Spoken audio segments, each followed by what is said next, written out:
yet full of jest. Come on in, you found the best. Between two giants here you'll find wit and wisdom intertwined, laughs and knowledge hand in hand. This is the show that's in command.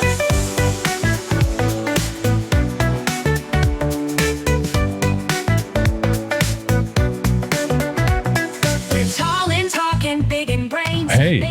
Oh my God, are we doing another one? It's true. How's it going, Brian? Oh, it's going good. It's going good. It's a nice, beautiful day on TMI's patio, and I'm just waiting for someone to come over here and ask me if I want another beer. You know, what about you? How's your day? My day's fine. How have you been? How was your weekend? Oh, it was great. Went up to Forest Lakes, hung out in the mountains in a cabin, Yeah. fireplace. People don't think Arizona has mountains. No, there was like snow on the ground. We got there and it snowed a little bit while we were up there. And Nice. This was, I mean, it's February. It was 80 or 89 Right, wow. last Wednesday, and I got snow on Sunday morning. So God bless America. Indeed. Well, for now. Yeah. Or Mexico, whichever happens. Whichever one. I live in the United States of Mexico. Everything's on fire. It Yeah. doesn't matter. Right. I've been sick lately. Remember that time you and I were making out? And you gave No. me, you gave me Because of your the roofie. you gave me your herpetocondylitis or whatever it was. Yeah, I got it from my wife, and that was legitimately, truly path. This, you licked in my glass or something when I left. I guarantee. I still have a cough. It's awful. I don't recommend it. It takes like a year and a half to get rid of the cough. Yeah. And then the syphilitis. The thing. upside was we made out. right. No, that was an upside for me. I don't know about you. Too much tongue. I'm just telling you. Yeah, I agree. Right after I got sick, my voice. I don't know if this happens to you, but my voice changes like 12 octaves lower. Yeah, that happened years ago for me, big guy. Okay. Well, when I get sick, not okay. Not that thing. Oh, okay. Well, maybe that's what I called it. I'm getting sick, mommy.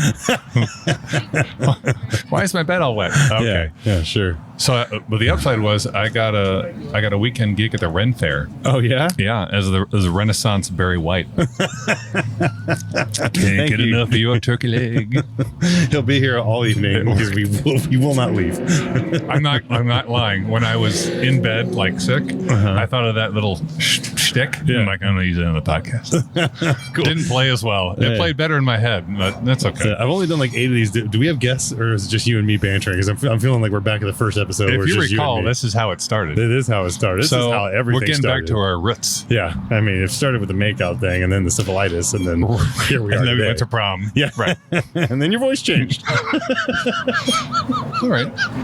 All right, this is a great start. We're back. Yeah, we We're back, people. should just do a segment where we invite guests and completely ignore them. Yes. They're on mute the entire time. You got a half hour? So what'd you think at the end? Hi, my name is Beth. Shut up. Okay. Well, we are happy to have Grace Carpenter join us today. Grace is a neighbor. I do the ums all the time. God damn it. I even have a sign that says no ums and I do the ums. Yeah, it's like It's your not main shtick. It's my thing. Like if I take a selfie or we take a picture So- with grandma or grandpa, whatever. By the way, we've taped live outside. If you haven't figured it out. Yes. We are not at the Indy 500. Yeah, someone hires someone to drive up and down 7th really loud every With no Monday at 4 o'clock. That's great. We're joined by Grace Carpenter, who was a neighbor, but you'll hear in a minute why she's still a Coronadoian. Is that are we adopting that as the Coronadian Official slang. Coronadin. Coronadin? Yeah, I'm gonna workshop that. I don't like any of this. I think it's better than you just saying all the time. So let's just go with that.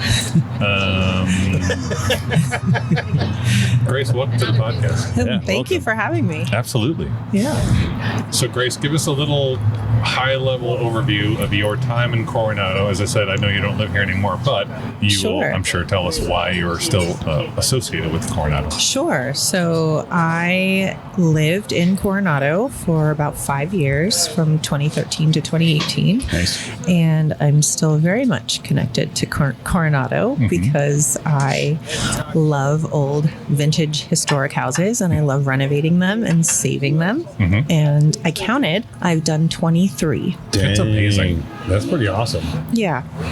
And I have a few going right now. Yeah, you do. Okay. And I went through one of them. Yeah. Shit show, man. Oh, no he told way. me to burn it down, and I said, Right, "Wait, you use don't fire. understand. Yeah, Those it's are like my the bathroom salvageable. Right. The rest of it's not good. I will just No. to be clear, this is before Grace has done anything. It's like Yes. Squatterville in there. Oh, It's really? not Which one great. is it? Those are my favorite ones. Right now, it's on Edgemont, 1409 East Edgemont, Oh, and that's the plywood one. That's just wood. yeah. Oh man, It's as bad as you think it is. Listen to this man. I've driven by that one many a time. Yeah. The city of Phoenix went in right before I bought it and boarded the whole thing up and cleaned it up. That's And clean. It was someone died, Oh. and it was in probate with the city for a couple of years, and so squatters actually broke in and were living in the house. Oh. That's why it looks like there was a Shit? big fire in the living room. Right. It 'Cause looks there like was a maybe they fire. were barbecuing. There was a barbecue there, so I'm assuming that's what it was. But I got a smoking deal, and I get to do what I love, which is save old houses. So I'm so happy. I see we did that with the smoking and the barbecue. Yeah, That's smoker. It's a nice smoker deal. job. Yeah, the smoking. Sweet. You should just pay homage to that in your design and put an indoor barbecue in there. Yeah, hibachi grill. Yeah. You got See, it. I'm telling you, I'm gonna get a new podcast. We're gonna be flippers. Ridiculous. Nice. Yeah. It actually had in one of the bedrooms what I like to call an unpermitted skylight, which is You mean a hole? Yeah. Yes, a giant hole. I could install one of those. It had a pigeon colony. It's my favorite. Ooh. I love it. That's lovely. Yeah, it's lovely. All the things. Just in this room needs a little more natural light. Right. Who can jump up and down on the roof for Give me a hammer. That's been so. That's really hibachi can vent out that way though. The insurance guy, when I called to get insurance on the property, he said, "I'm looking at it from Google Maps. What is the roof? Is that mud?" Because the roof is so old from Google Maps, it just looks like it's coated in mud. But it's like the original roof from 1940. They made them out of mud back then. Mud That was and They the made them out of original. mud. Right. It's a mud roof. Get some cow dung up on that roof. Yeah, it's starting to need a leak. It's a big fucking skylight. Yeah. Yeah, no, for real. That's it. Yeah, the hole in Yikes. this is where the roof just flushed. Right. I'm glad you went to look at it because this is more fun. It's pretty terrifying. Yeah. I got a tetanus shot on the way out. Super fun. From a homeless guy? Yeah, I think it was tetanus. I did have How a you great feeling? day. Yeah, you got sick from making out with me. That's what it was. That's what it was.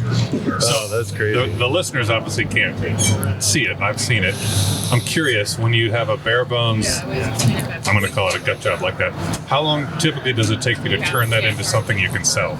It depends on if I'm going to be keeping the exact square footage or if I'm going to do a big addition. Okay. So I did one last year on 10th Street. It took me almost 2 years because I took a house and it was, historic in the front and completely modern in the back, and I did a really large addition. But this one, I'm keeping the exact square footage.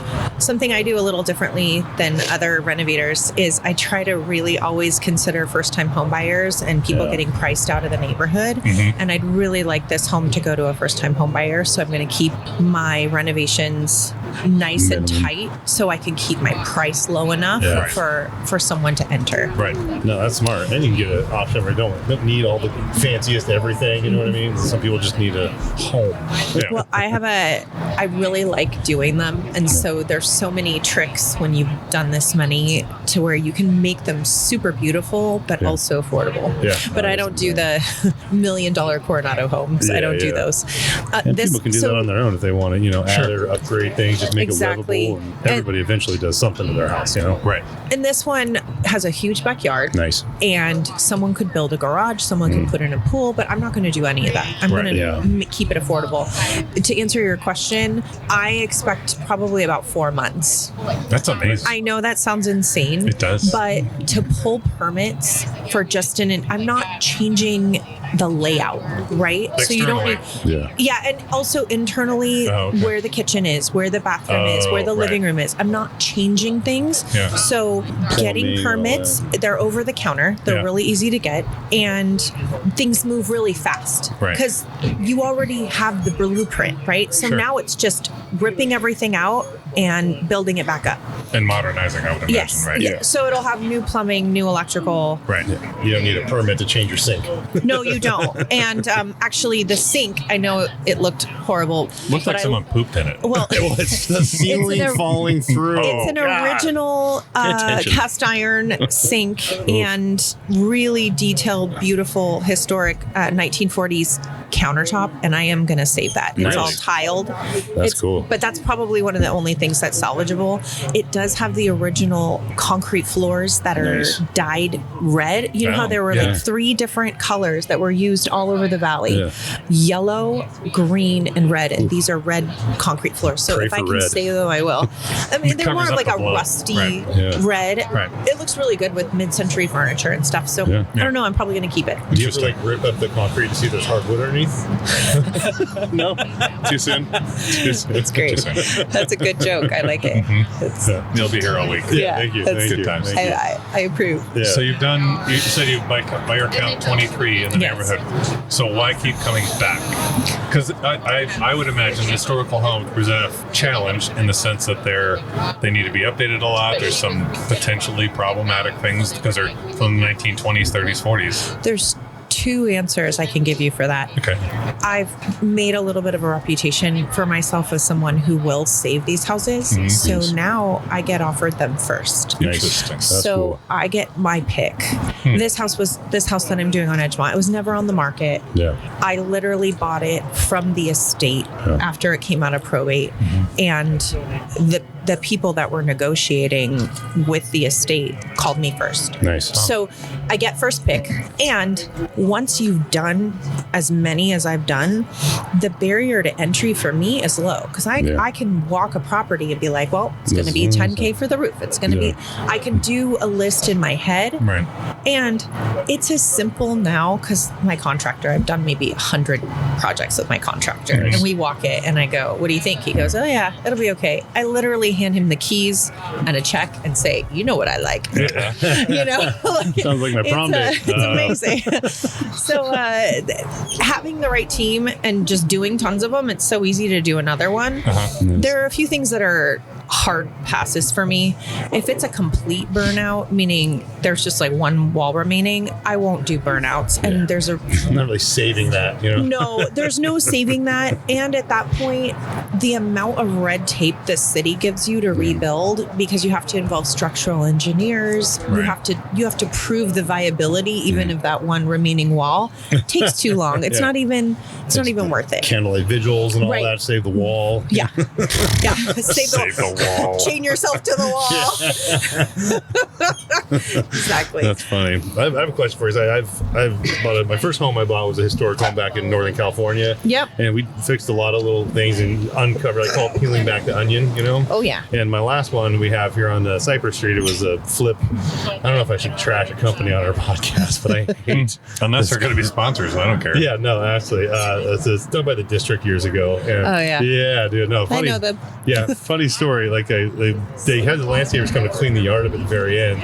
I told the landscapers like, "Hey man, the real estate agent was awful. I won't drop his name, but I told the landscapers like, hey, if you see this guy, tell him I said he's a terrible real estate agent." And the landscaper was like, "You're not the first person that told me that." It's like, wow.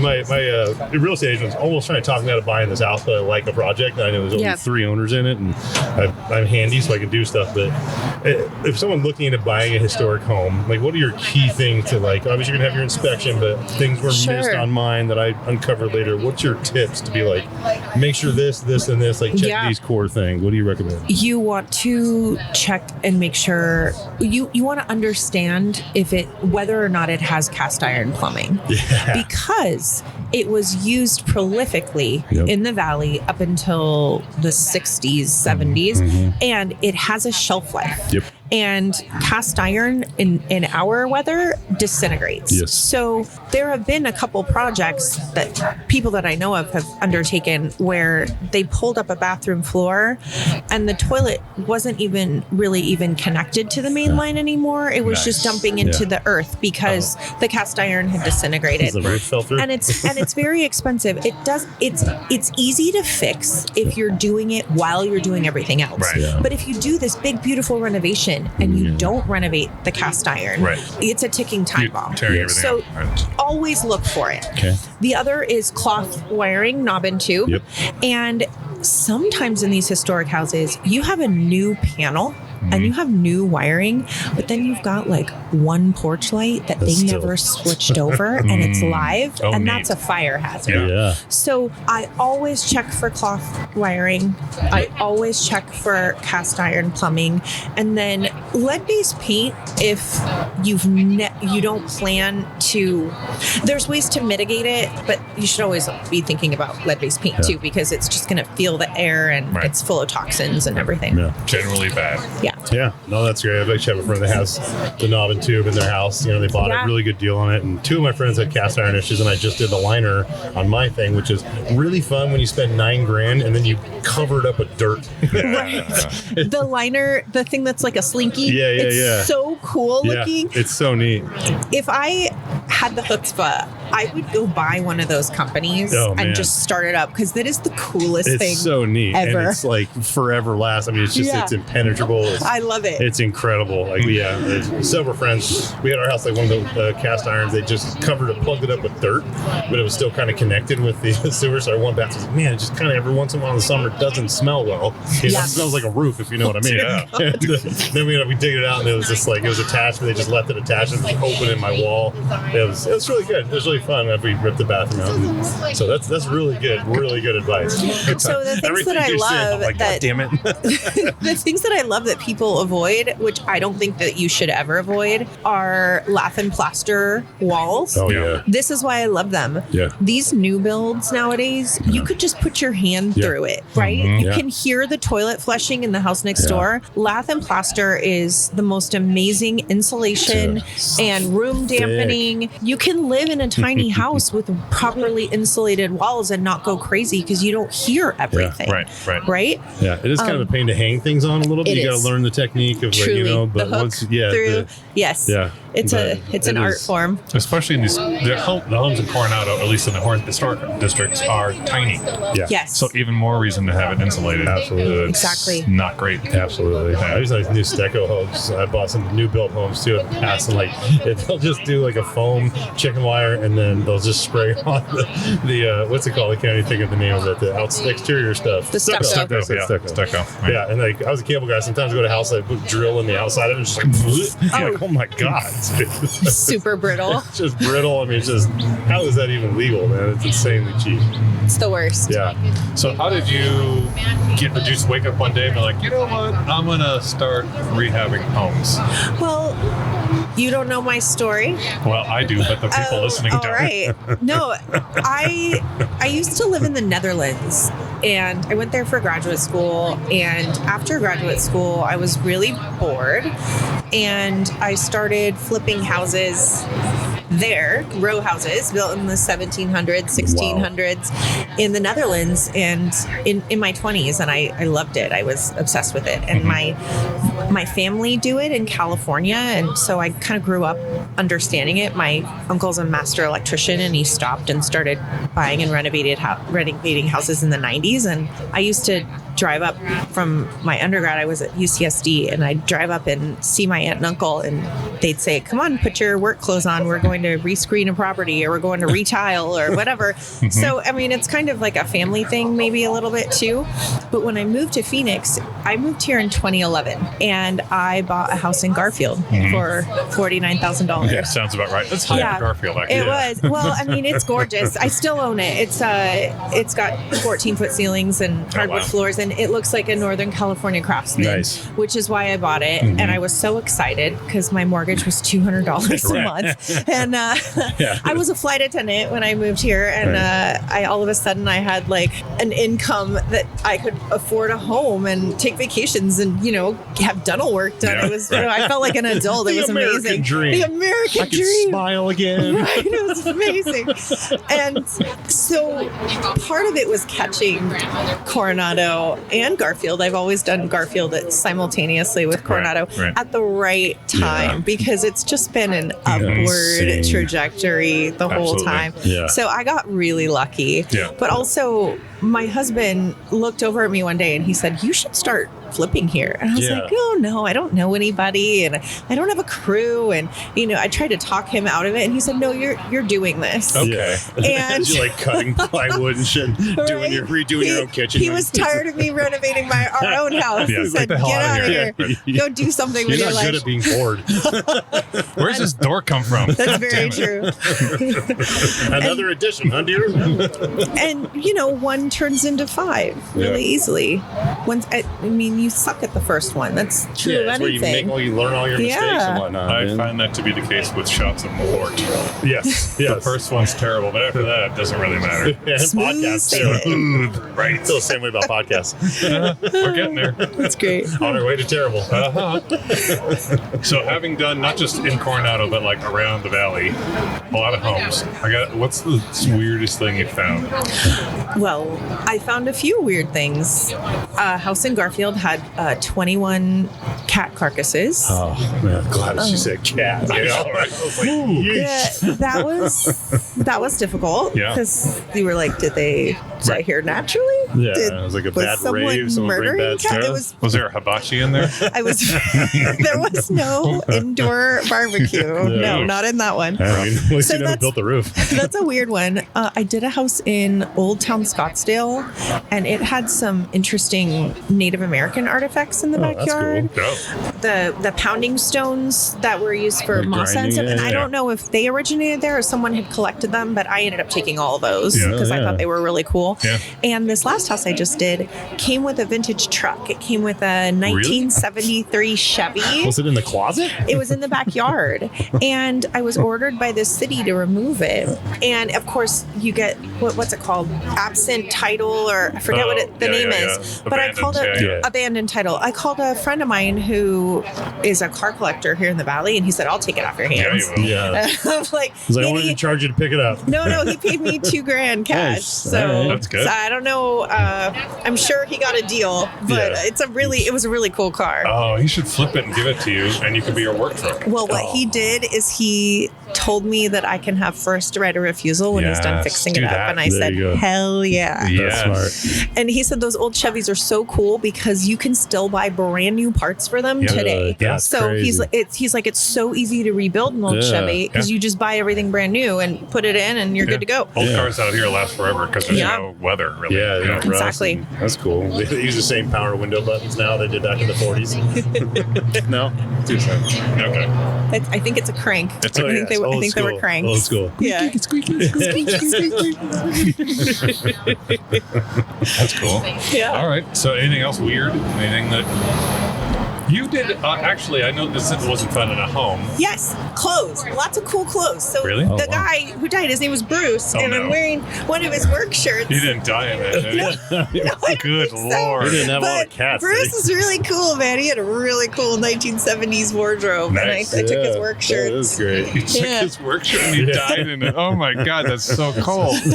You're not going to need this anymore. Thanks, Yeah. Brucey. Oh God. Do you get annoyed when people call you Bruce? Like, no, I'm not Bruce, jackass. Let me talk to the manager, Bruce. Yeah. Hi, my name is It's pretty Bruce. cool. Very clean white, look like a work shirt. Like, he's very good Oh, at his job. they were, and considering there were squatters in the house for Wow. a couple of years, Yeah. the fact that they were all hanging up pristine Yeah. in the closet Oh. is wild to me. So, Yeah. You would think they would abscond with those. yes.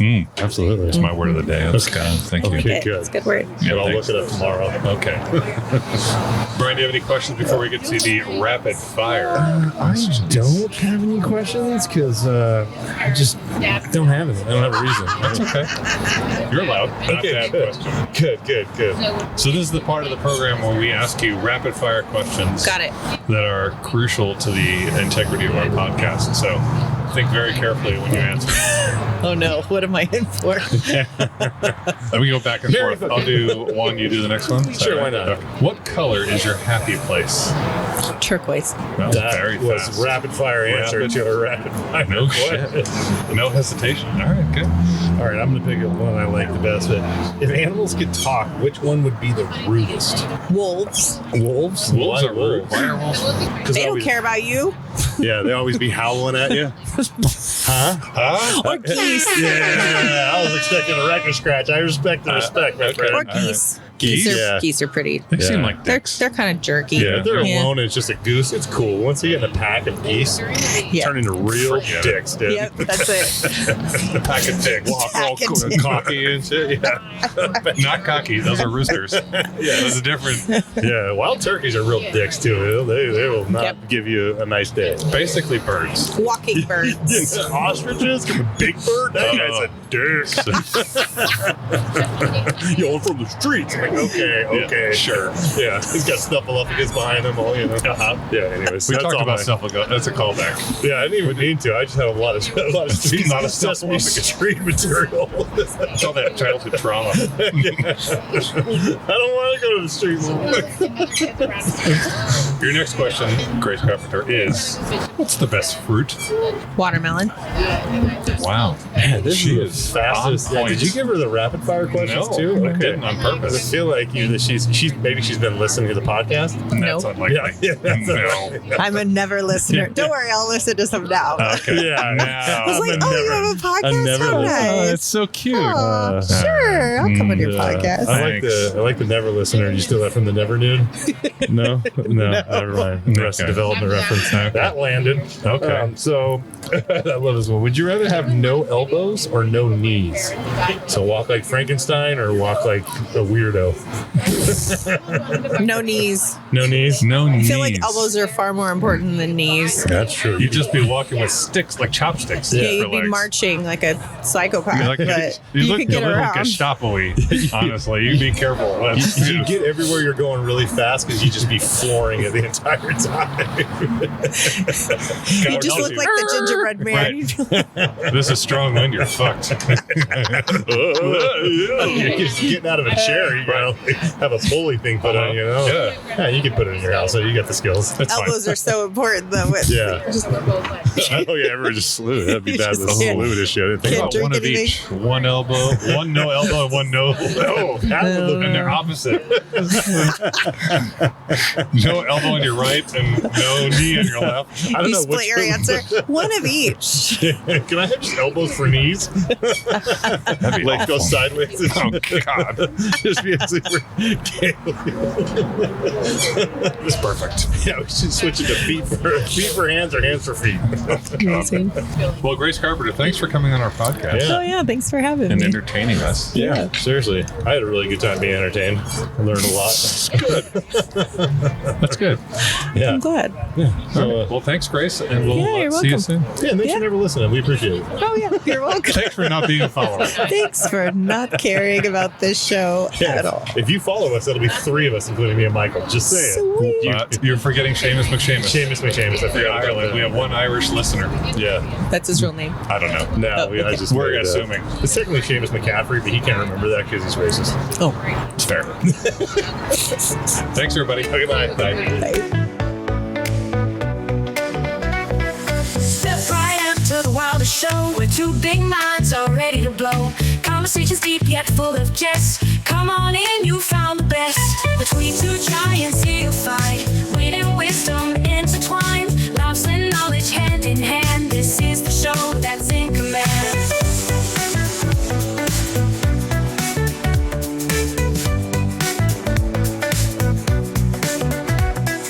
Tall and talking big in brains, making sense of life's wild lanes. Deep dive chats and fun remain. Bet you won't hear this on the plane.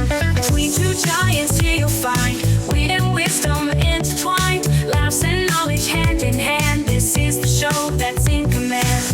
Two giants here you'll find wit and wisdom intertwined. Laughs and knowledge hand in hand. This is the show that's in command.